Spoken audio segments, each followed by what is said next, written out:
जय हिंद, नमस्कार। मैं इनके सिंघानिया, आप सभी को हमारे सेशन में बहुत बहुत स्वागत है।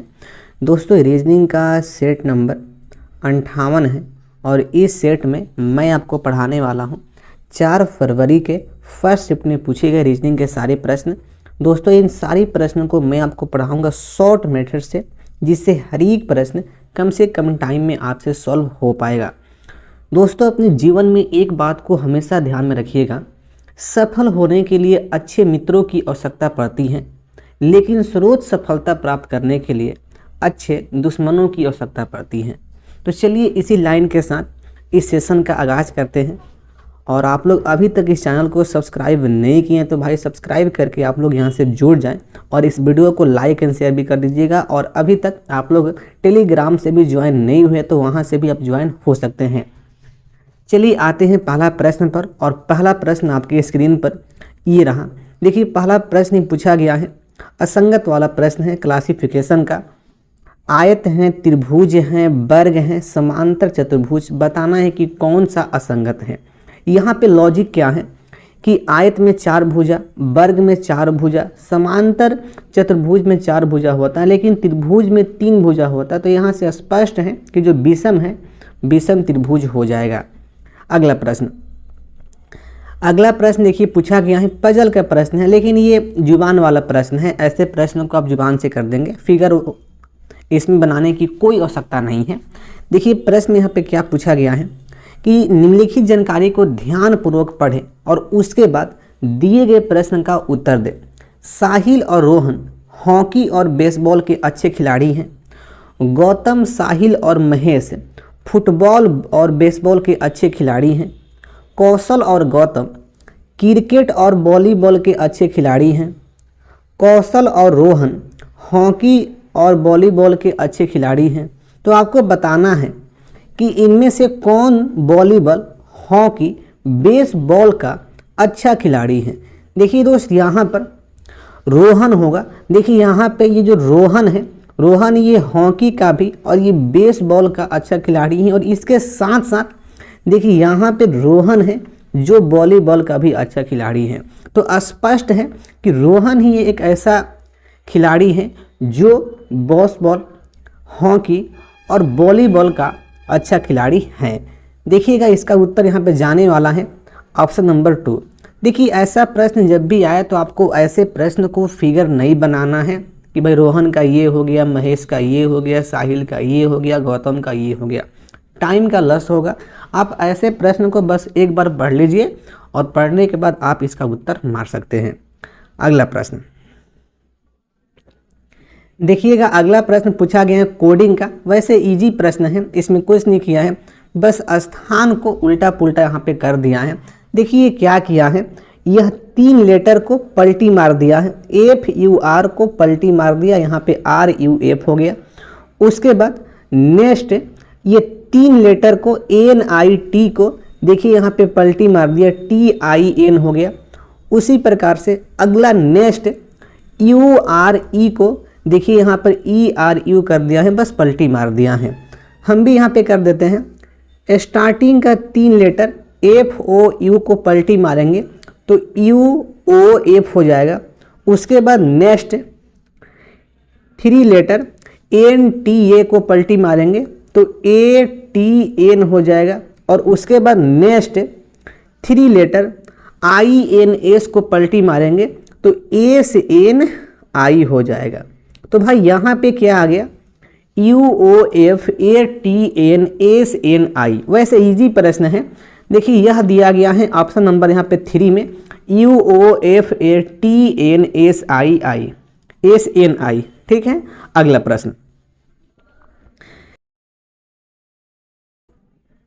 अगला प्रश्न देखिए पूछा गया है पजल का, और यहाँ पे ये रैंकिंग का प्रश्न है। ये पजल में 5 मित्र हैं, PQRS तथा T की उनकी लंबाई के आधार पर तुलना की गई है। जरूरी नहीं कि इसी क्रम में हो। अब देखो भाई यहाँ पर ये पूरा कंडीशन यहाँ पे दिया गया है। ये पूरा कंडीशन है। पहला कंडीशन है कि T की लंबाई P और Q के बीच है। अगला कंडीशन है कि T A से लंबा है। अगला कंडीशन है कि R की लंबाई P और T से अधिक है। अब उसके बाद यहाँ पर प्रश्न में क्या पूछा गया है, देखिए उनकी लंबाई का इनमें से कौन सा अनुक्रम संभव नहीं हो सकता है, हमें यह पता करना है। देखिए यहाँ पे दिया गया है ऑप्शन 1, ऑप्शन 2, ऑप्शन 3, यहाँ पर ये कथन के टाइप के यहाँ पे दिया गया है। अब यहाँ पे चेक करना है कि भाई कौन सा इनमें से असंभव है, मतलब अनुक्रम संभव नहीं हो सकता है। पहले मैं चेक करता हूँ कथन नंबर यहाँ पे 1 को। देखिए यहाँ पर 1 में क्या है, आर है। आर के लिए कंडीशन क्या है कि आर की लंबाई पी और टी से अधिक चाहिए। यहाँ पे आर है, आर की लंबाई पी टी से अधिक है, बिल्कुल सही है। उसके बाद नेक्स्ट यहाँ पे पी है। देखिए पी के लिए कंडीशन क्या है कि टी की लंबाई पी और क्यू के बीच होनी चाहिए। देखिए यहाँ पे टी है, टी की जो लंबाई है वह पी और क्यू के बीच में है, बिल्कुल सही है। अब उसके बाद एस के लिए कंडीशन दिया गया है कि जो टी है एस से लंबा है। देखिए यहाँ पे टी एस से लंबा हो गया, तो यहाँ पे क्या हुआ कि इस कथन में जो दिया गया है अनुक्रम में, यह अनुक्रम संभव हो सकता है। ओके, हमें उसे निकालना है जो संभव नहीं हो सकता है। अब देखिए मैं चेक करता हूँ कथन नंबर यहाँ पे 2 को। यहाँ पे आर है। देखिएगा आर के लिए कंडीशन क्या था कि आर की लंबाई पी और टी से अधिक है। देखिए आर यह पी और टी से अधिक है, बिल्कुल कोई दिक्कत नहीं है। उसके बाद अब उसके बाद यहाँ पर एस है। देखिएगा एस के लिए कंडीशन क्या था कि टी की लंबाई एस से लंबा है। अब देखिए यहाँ पर यहाँ पर तो एस है, यहाँ पे टी है। देखिए यहाँ पर क्या है, जो एस है वे भाई टी से लंबा हो गया, लेकिन कंडीशन में क्या था कि जो टी है वह एस से लंबा चाहिए।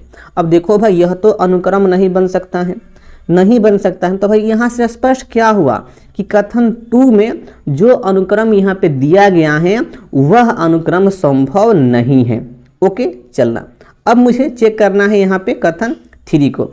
देखना कथन 3 में यहाँ पे Q है, और देखिएगा Q के लिए कंडीशन क्या था कि P और Q के बीच में T होना चाहिए। देखिए यहाँ पर Q है, यहाँ पे T है और यहाँ पे P है, तो Q और P के बीच में T हो गया, कोई दिक्कत नहीं।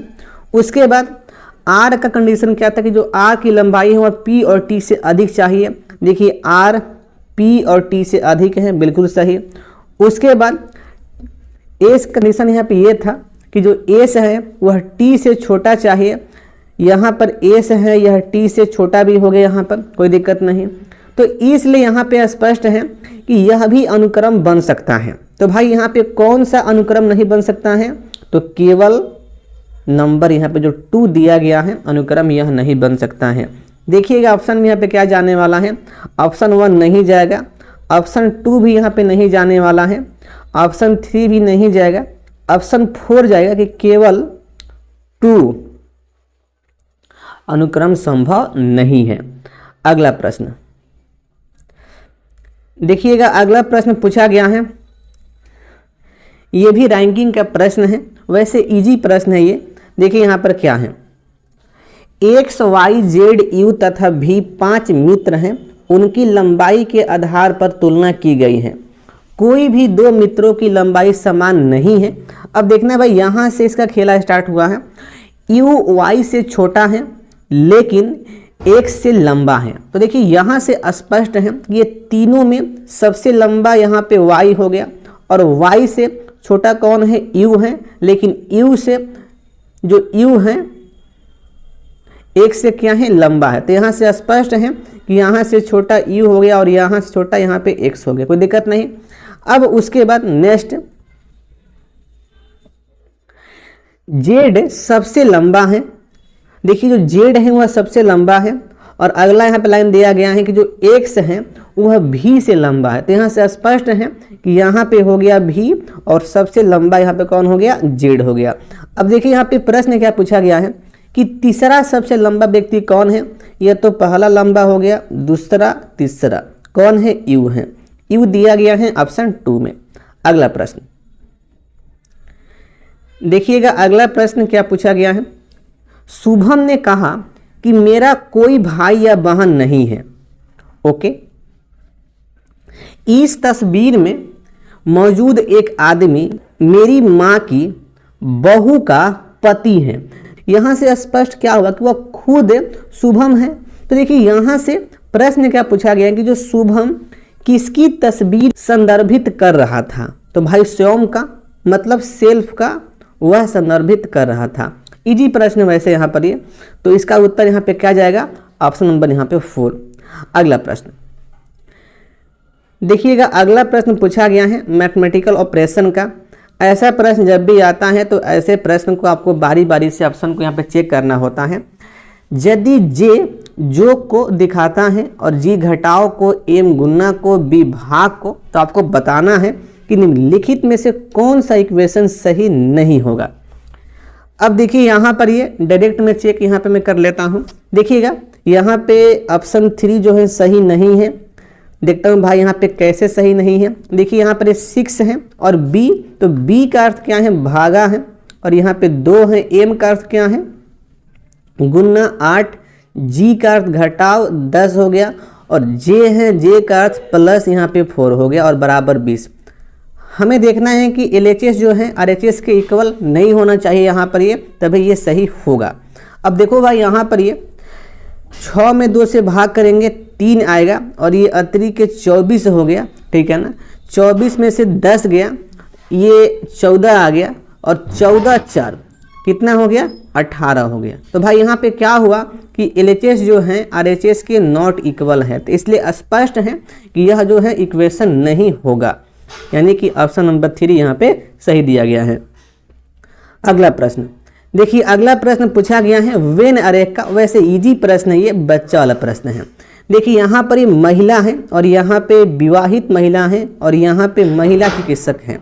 देखिए यहाँ पर ये महिला के साथ तो इसका भी और इसका भी अल का केस बनने वाला है, लेकिन विवाहित महिला और ये महिला चिकित्सक में सोम का केस बनेगा।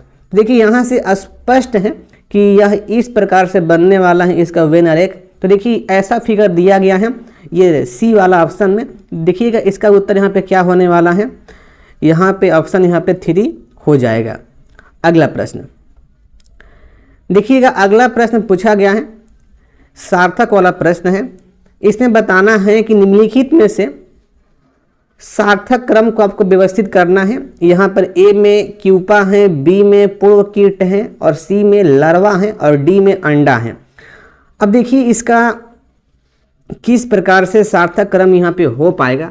देखिए यह पांचों जो है ना एक कीट की अवस्था हो है यहाँ पर। तो देखिए यहाँ पे सबसे पहले क्या आएगा, यहाँ पे अंडा आएगा, यानी कि सबसे पहले यहाँ पे डी आएगा, उसके बाद लार्वा आएगा, और उसके बाद प्यूपा आएगा यानी कि ए आएगा, और उसके बाद यहाँ पे बी आएगा। तो इस प्रकार से एक कीट की अवस्थाएं होती हैं, आपको इसको ध्यान रखना है। देखिएगा इसका उत्तर यहाँ पे जाने वाला है, ऑप्शन नंबर यहाँ पे 3 जाएगा। अगला प्रश्न देखिए, अगला प्रश्न पूछा गया है कथन एंड धारणा का। और देखिए धारणा का मतलब होता है पॉसिबिलिटी, और पॉसिबिलिटी वही सही होता है जो कथन में निहित हो, अर्थात कथन के अकॉर्डिंग दिया गया हो। अब देखना यहाँ पर ये कथन क्या यहाँ पे बोला गया है कि अपनी दूसरी विजिट पर डॉक्टर ने नुस्खे को बदल दिया। अब देखिए इसका मतलब ये हुआ कि डॉक्टर का पहला जो नुस्खा था भाई वह काम नहीं किया होगा, इसलिए अगली बार में वह अपना जो नुस्खा है उसको चेंज कर दिया। अब देखना यहाँ पे पॉसिबिलिटी नंबर यहाँ पे 1 दिया गया है कि पिछले नुस्खे से रोगी को कोई लाभ नहीं हुआ था। बिल्कुल भाई, तभी ना भाई यहाँ पे ये चेंज करेगा। देखिए यहाँ से स्पष्ट है कि यह जो पॉसिबिलिटी है यह पॉसिबिलिटी कथन में निहित है, इसलिए यह सही हो जाएगा। अब उसके बाद नंबर 2, रोगी ने पहले नुस्खे को गंभीरता से नहीं लिया था। देखिए दोस्त, इस पॉसिबिलिटी का कथन में कहीं पर भी मेंशन नहीं है, और ना ही यह पॉसिबिलिटी कथन के अकॉर्डिंग दिया गया है, इसलिए यह गलत यहाँ पे हो जाएगा। तो भाई यहाँ पे सही कौन है, धारणा नंबर 1। देखिएगा ऑप्शन में यहाँ पे जाने वाला है ऑप्शन नंबर 2, यानी कि केवल धारणा 1 निहित है। अगला प्रश्न देखिएगा, अगला प्रश्न पूछा गया है क्लासिफिकेशन का। बताना है कि कौन सा इसमें भिन्न है, शुक्र, मंगल, आयरपिटस और बृहस्पति। यहाँ पर ये आयरपिट्टस अलग हो जाएगा और ये आपका ग्रह है, ग्रह है, ग्रह है, तो ऑप्शन 3 जाने वाला है। अगला प्रश्न देखिएगा, अगला प्रश्न क्या है। एक महिला की ओर इशारा करते हुए रमन ने कहा, देखिए रमन बोल रहा है, उसके इकलौते भाई, मतलब महिला का इकलौता भाई का पुत्र मेरी पत्नी का भाई है। ओके, इसका मतलब ये हुआ कि देखिए जो रमन है ना, रमन की पत्नी का जो भाई है, भाई कौन है, उस महिला के भाई का पुत्र है। यहां से एकदम कंफर्म हो गया। अब देखिए यहाँ पे प्रश्न क्या पूछा गया है कि उस महिला का रमन से क्या संबंध है, मतलब जो रमन है उस महिला को क्या कहेगा, भाई क्या कहेगा। देखिए कंफर्म है कि रमन के पत्नी के पिता की बहन है। रमन के पत्नी के पिता कौन होगा, उस महिला का भाई होगा, कंफर्म है ना। तो भाई वह महिला कौन है, रमन के पत्नी के पिता की बहन है। क्लियर है। देखिए ऐसा प्रश्न जब भी आए तो आप ऐसे प्रश्न को करिए जुबान से, ऐसे प्रश्न में फिगर नहीं बनाना है। देखिए यदि सबका साथ सबका विकास करना है तो भाई चलो भाई मैं इसका फिगर में बना देता हूँ। देखिए यहाँ पे ध्यान से, वैसे इसका उत्तर यहाँ पे ऑप्शन 1 जाने वाला है। देखिए यहाँ पर ये रमन हो गया, यहाँ पे रमन हो गया और यहाँ पे वह महिला हो गई। महिला का भाई है, इसका भाई है, भाई का पुत्र हो गया यहाँ पर। रमन की पत्नी, रमन की यहाँ पे वाइफ हो गया, वाइफ का भाई है। अब देखो भाई यह कौन है, पुत्र, वाइफ का भाई है। तो देखिए यहाँ से स्पष्ट है कि वाइफ के भाई का ये तो भाई पापा है, तो यहाँ से कंफर्म है कि इसका ये पापा हो गए, मतलब पिताजी हो गए ना। तो देखिए यहाँ से स्पष्ट है कि अब देखिए यहाँ पे प्रश्न क्या पूछा गया कि उस महिला का रमन से क्या संबंध है, कि मतलब जो रमन है इस महिला को क्या कहेगा। देखिए पहली बात, इसको भाई क्या कहेगा, तो पत्नी के पिता के ये कौन है, बहन है। तो यहाँ से स्पष्ट है कि भाई रमन इस महिला को क्या कहेगा, तो पत्नी के पिता की बहन कहेगा। वैसे क्लियर है, ऑप्शन 1 यहाँ पे जाने वाला है। अगला प्रश्न देखिएगा, अगला प्रश्न पूछा गया है, सीरीज का प्रश्न है, हल्का सा अच्छा प्रश्न है, इसको आप ध्यान से करिएगा। देखिए यहाँ पे किस प्रकार का पैटर्न यहाँ पे यूज किया है। देखिए 4 का 13, तो इसमें 3 से गुना किया +1, ये 13 हो गया। उसके बाद 13 का 27, तो इसमें 2 से गुना किया +1, ये 27 हो गया। 27 का 82, तो इसमें 3 से गुना किया +1, ये 82 हो गया। 82 का 105, 2 से गुना किया +1, ये 105 हो गया। उसके बाद नेक्स्ट यहाँ से फिक्स है कि हमें इसमें 3 से गुना करना होगा और प्लस यहाँ पे 1 करना होगा। तो 165 में 3 से गुना करेंगे तो यह आएगा 495 आएगा, और +1 करेंगे तो ये हो गया 496। तो इस प्रकार से इस पैटर्न से इस प्रश्न का जो उत्तर यहाँ पे जाने वाला है 496 जाएगा। देखिएगा यह दिया गया है ऑप्शन नंबर यहाँ पे 1 में। अगला प्रश्न देखिए, अगला प्रश्न पूछा गया है सीरीज का, और देखिए यहाँ पर ये किस प्रकार का पैटर्न यहाँ पे यूज होने वाला है। देखिए यहाँ पे वैसे 2 पैटर्न यहाँ पे काम करेगा। एक तो इस प्रकार से, देखिए इससे हमें उत्तर नहीं मिलेगा तो मैं इसको स्किप कर दिया। एक काम करेगा इस प्रकार से, देखिए इससे उत्तर मिलेगा। देखिए इसमें क्या किया, यहाँ पर ये भी को r लिखा है, इसमें -4 कर दिया, r को o लिखा, इसमें -3 कर दिया है। और देखिए यहाँ से स्पष्ट है कि यहाँ पे -4 किया, यहाँ पे -3 किया, तो यहाँ से फिक्स है कि यहाँ पे -2 करेगा, तो o में से -2 करेंगे तो यहाँ पे m आ जाएगा। देखिएगा m दिया गया है ऑप्शन 2 में। अगला प्रश्न देखिए पूछा गया है, ये बच्चा वाला प्रश्न है, कोडिंग का प्रश्न है। z = 26 और ACT = 24। इसमें क्या किया है, किस प्रकार का लॉजिक यूज किया है, कुछ नहीं किया है, बस इसको ऐड कर दिया। देखिए यहाँ पे A का स्थान 1, C का 3 और T का 20, ये 24 हो गया। तो बस हमें इसी प्रकार का लॉजिक यहाँ पे यूज करना है। ये बैट है, तो देखो बी का 1 होता है, सॉरी बी का 2 होता है और ए का 1 होता है और यहाँ पे टी का 20 हो गया। तो भाई ये कितना हो गया, ये हो गया 23 हो गया। 23 दिया गया है ऑप्शन 2 में। अगला प्रश्न देखिएगा, अगला प्रश्न पूछा गया है, सिलॉग का प्रश्न है, इसका बनाते हैं वेन आरेख। देखिए यहाँ पे कथन नंबर 1 दिया गया है कि कुछ कुछ जो पेपर हैं पेंसिल हैं, यहाँ पे ये हो गया पेपर और यह कुछ पेंसिल है, यह पेंसिल हो गया। कुछ पेंसिल बोर्ड है, तो यह कुछ पेंसिल यहाँ पे बोर्ड हो गया। यह मेन फिगर है, देखते हैं। देखिए निष्कर्ष नंबर यहाँ पे 1 दिया गया है। यह तो देखिए वैसे ये तो नेगेटिव है, तो यहाँ से स्पष्ट है कि जो कथन यहाँ पे दिया गया है पॉजिटिव और यह नेगेटिव है, इसलिए ये गलत हो गया, कोई दिक्कत नहीं। उसके बाद अगला निष्कर्ष, सभी पेपर बोर्ड हैं। अब देखना भाई यहाँ पर ये तो पेपर है, यहाँ पे बोर्ड है, पेपर बोर्ड में ऑल का केस बन रहा है और यहाँ पर पेपर यह है और बोर्ड यहाँ पर, देखिए यहाँ पे नॉन का केस बना है मेन फिगर में, तो स्पष्ट है कि ये भाई गलत यहाँ पे हो गया। उसके बाद नंबर 3 में देखिए यह तो भाई नेगेटिव दिया गया है, कंक्लूजन तो यहाँ से स्पष्ट है कि यह तो गलत यहाँ पे हो जाएगा क्योंकि कथन पॉजिटिव हैं। तो भाई यहाँ पे सही कौन है, कोई सही नहीं है। देखिएगा ऑप्शन में, देखिए ऑप्शन में यहाँ पे साफ साफ दिया गया है, ऑप्शन नंबर यहाँ पे 2 जाने वाला है। ओके चलिएगा, अब देखिए दोस्त एक पॉइंट में आपको मैं स्पष्ट नहीं कर दूं, यहाँ पर आइदर का केस बन सकता है। देखिएगा यहाँ पर ये नंबर 2 निष्कर्ष में यहाँ पर अल है और यहाँ पे नंबर 1 में यहाँ पे नॉन है। तो देखिए आइदर का केस कब बनता है, अल का बनता है नॉन के साथ। लेकिन देखिए यहाँ पर आइदर में ऑप्शन नहीं दिया गया है, इसलिए मैं स्पष्ट में करना चाहूँगा कि इसका उत्तर मार देंगे कि मतलब कोई भी निष्कर्ष पालन नहीं करता है। क्लियर हो गया होगा।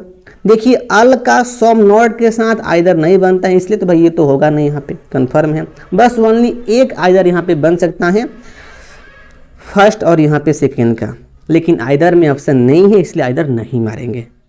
अगला प्रश्न, अगला प्रश्न देखिए पूछा गया है, मिसिंग नंबर का प्रश्न है। देखिए इसमें किस प्रकार का पैटर्न यहाँ पे यूज किया है, हल्का सा आप इसको ध्यान से करिएगा तब आपसे पकड़ में आएगा। देखिए यहाँ पर क्या किया है, 25 और यहाँ पे 17 को ऐड किया, देखिए यह हो गया 42 और 6 7 42 होता है। क्लियर। इसी प्रकार से 38 18 को ऐड किया, यह 56 हो गया और 8 7 56 होता है। क्लियर। तो देखिए यहाँ से कंफर्म है कि 89 और 16 को यहाँ पे ऐड करेंगे तो यह आएगा 105। अब मुझे इस वाट्स में क्या रखूं कि ताकि इसमें 7 से गुना करे ताकि 105 आ जाए। तो भाई वाट के स्थान पे क्या रखना पड़ेगा, 15 15 7 105 होता है। तो यहाँ से कंफर्म हो गया कि वाट के स्थान पे 15 फिलअप होने वाला है। ऑप्शन में दिया गया है ऑप्शन 3 15। अगला प्रश्न देखिएगा, अगला प्रश्न पूछा गया है वेन आरेख का प्रश्न है। यहाँ पे माताएं हैं, यहाँ पे महिलाएं हैं, यहाँ पे बहनें हैं। तो यहाँ पे स्पष्ट है कि यहाँ पर इस प्रकार का वेन आरेख यहाँ पे बनने वाला। देखिएगा यह महिला है तो महिला का माता के साथ बहन के साथ अल का केस बनेगा, तो यह महिला हो गई। लेकिन इसके अंदर माताएं और बहनें में सौम का केस बन जाएगा। तो इस प्रकार का फिगर बनने वाला है और यह फिगर सी वाला फिगर है। ऑप्शन में देखिए दिया गया है ऑप्शन 3 में सी फिगर। अगला प्रश्न, अगला प्रश्न देखिए पूछा गया है, क्लासिफिकेशन का प्रश्न है। हाथ का अंगुली से वहीं संबंध है, तो आपको बताना है कि पेन का किससे संबंध है। तो देखो ये इजी है, यहाँ पे नीब हो जाएगा, बच्चा वाला प्रश्न है। अगला प्रश्न, अगला प्रश्न एलॉजी का बढ़ई का संबंध आरी से है, तो आपको बताना है कि लोहार का संबंध किससे होगा, तो लोहार का हो जाएगा हथौड़ा से। इजी प्रश्न है ऑप्शन 2। अगला प्रश्न, यह प्रश्न पूछा गया है क्लासिफिकेशन का, बताना है कि अन्य से मेल नहीं खाता है कौन है। यहाँ पर कोट है, शर्ट है, जैकेट है, स्वेटर है। देखो भाई यहाँ पर ये कोट, जैकेट, स्वेटर, ये ठंडी का सामग्री है। यहाँ पर ये शॉर्ट अलग हो गया तो शॉर्ट इसका उत्तर हो जाएगा। देखिए अगला प्रश्न पूछा गया है क्यूब चैप्टर से। देखिए दोस्त मैं इतना शिफ्ट ने करा दिया, अभी तक किसी भी शिफ्ट में क्यूब चैप्टर से प्रश्न नहीं पूछा गया था, लेकिन यही एक ऐसा शिफ्ट है जहां पर एक प्रश्न क्यूब चैप्टर से प्रश्न मिल गया है। देखिए यहां पे प्रश्न क्या पूछा गया है, यदि 3x3x3 की माप वाले एक घन के सभी फलकों पर पेंट किया जाता है और फिर इसे 1x1x1 की माप वाले 27 छोटे घनों में काटा जाता है, तो इस प्रकार बने ऐसे घनों की संख्या ज्ञात कीजिए जिनके केवल 2 फलकों पर पेंट किया गया हो। अब देखो भाई यहाँ पे कुछ नहीं करना है, इसके लिए एक सिंपल सा फॉर्मूला होता है। केवल 2 फलकों पर पेंट किए गए घनों की संख्या बराबर एक फॉर्मूला होता है 12 × n-2 होता है। ओके, इस फॉर्मूला को आप ध्यान में रखिएगा तभी आपसे ये हल हो पाएगा। अब देखिए यहाँ पर ये भाई n क्या होता है। देखिए n बराबर क्या होता है, n बराबर होता है बड़ी घन की भुजा और बटा में छोटी घन की भुजा। ओके, अब देखिए यहाँ पर ये n में पहले मैं फाइंड करता हूँ। देखिए n बड़ी घन की भुजा क्या है, 3 है तो यहाँ पे 3 हो गया, और छोटी घन की भुजा क्या है, 1 है तो यहाँ पे 1 हो गया। 3 में 1 से भाग करेंगे भाई 3 आ गया। बस आप पुटिंग करके इसको यहाँ पे हल कर दो। देखिए यहाँ पे फॉर्मूला यह था 12 × n-2, तो यहाँ पे 12 हो गया, n का वैल्यू 3 आ गया, -2 आ गया। देखिए यहाँ पे 3 में से 2 गया, 1 आ गया, तो 12 × 1 यानी कि 12 आ गया। तो भाई केवल 2 फलकों पर पेंट किए गए घनों की संख्या कितना है, छोटे घनों की संख्या तो 12 है। देखिएगा 12 दिया गया है ऑप्शन 3 में। दोस्त जब भी ऐसा प्रश्न आए और आपसे पूछे कि 2 फलकों पर पेंट किए गए छोटे घनों की संख्या कितना है, तो आपको इसी फॉर्मूला को यूज करना है। अगला प्रश्न देखिएगा, अगला प्रश्न पूछा गया है तर्क संगत के क्रम में आपको व्यवस्थित करना है। देखिए इसमें लॉजिक यहाँ पर क्या है, बिहार है, नागालैंड है, उत्तर प्रदेश है, राजस्थान है और ये असम है। देखिए यहाँ पर ये किस प्रकार का लॉजिक यूज किया है। दोस्त यहाँ पे आपको बैठाना है राज्यों का क्रम वेस्ट से ईस्ट की ओर, मतलब पश्चिम से पूर्व की ओर। देखिए सबसे पश्चिम में यहाँ पे क्या आएगा, सबसे पश्चिम में यहाँ पे राजस्थान आएगा, तो देखिए यहाँ पे डी आएगा सबसे पहले। उसके बाद उत्तर प्रदेश आएगा तो सी आएगा, और उसके बाद बिहार आएगा तो यहाँ पे ए आ गया, और उसके बाद असम आएगा तो ई आ गया, और उसके बाद अंतिम में नागालैंड आएगा तो यहाँ पे बी आ गया।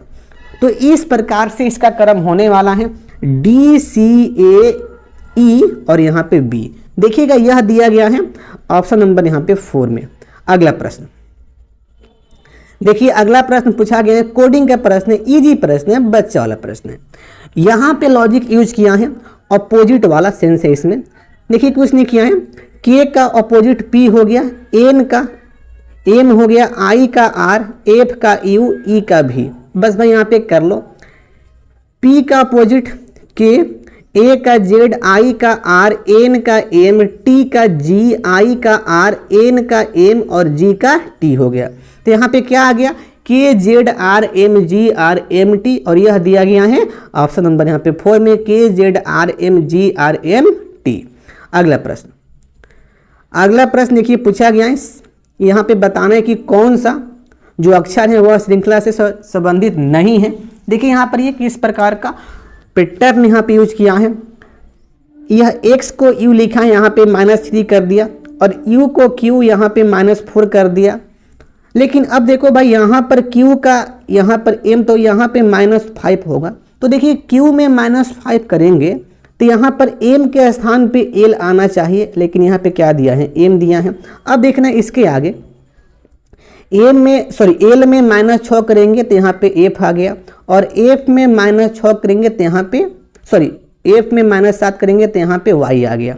ओके, तो यहाँ से स्पष्ट है कि भाई यहाँ पे गलती कहाँ किया है, तो गलती किया है m, एम जो अक्षर यहाँ पे गलत हैं। तो देखिए इसका उत्तर यहाँ पे क्या जाने वाला है, ऑप्शन नंबर यहाँ पे 1 जाने वाला है। अगला प्रश्न देखिए, अंतिम प्रश्न है और यह प्रश्न पूछा गया सीरीज का प्रश्न है और यहाँ पे किस प्रकार का पैटर्न यहाँ पे यूज किया, देखिए यहाँ पर ये 6 को लिखा है 13। तो देखिए यहाँ पर क्या किया है, 2 से गुना +1 ये 13 हो गया। उसके बाद 13 का 27, तो 2 से गुना +1 ये 27 हो गया। तो देखिए यहाँ से स्पष्ट है, देखिएगा यहाँ पर ये 111 का लिखा है 223। तो देखिए यहाँ पर भी ये 2 से गुना +1 किया है, ये हमारा क्लियर हो गया कि इस प्रकार का पैटर्न यहाँ पे यूज किया है।